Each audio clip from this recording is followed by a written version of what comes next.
Well, good afternoon, and it's time for a first look. A first look at our text for January 6th, the new year. This next week, Pastor Frank Cavalli will be preaching on the 30th, but this is coming up sermon preparation already for me this week for the 6th. And I wanted to give you a look at what happens during the first steps of sermon preparation. As you'll see, I just have the text that I've printed out here from Exodus chapter 9. It's not Exodus 9, it's Exodus 10. That's incorrect. This is actually Exodus chapter 10. And I began to outline the text, looking at the first paragraph here that you can read. And here you see that there is given a theological interpretation of the text for us, and it tells us why Exodus chapter 10 exists. And there are these 3 points that pop out from this first paragraph. And the rest of it just gives God speaks and things happen. God speaks and things happen.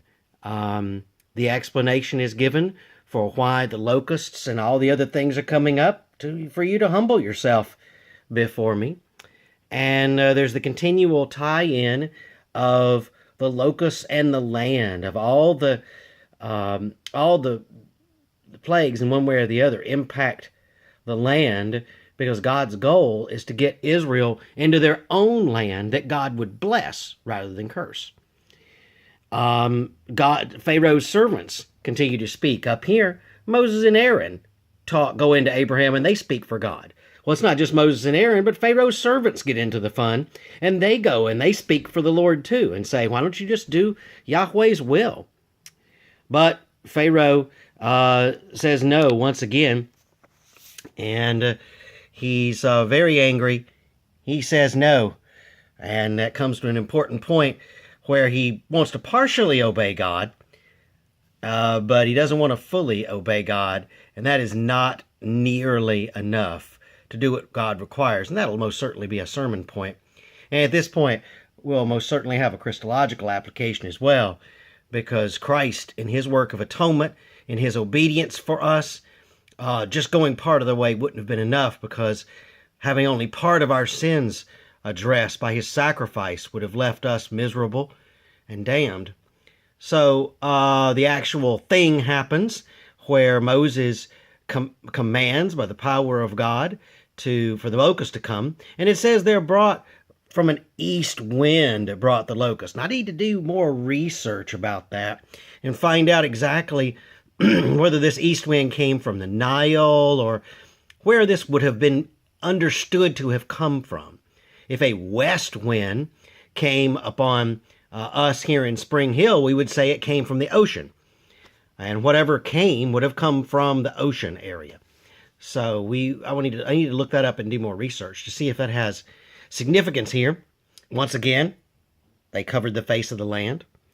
And then we get to the end where it mentions that God hardens Pharaoh's heart. And I want to talk about that and address that issue of what does it mean for God to harden Pharaoh's heart.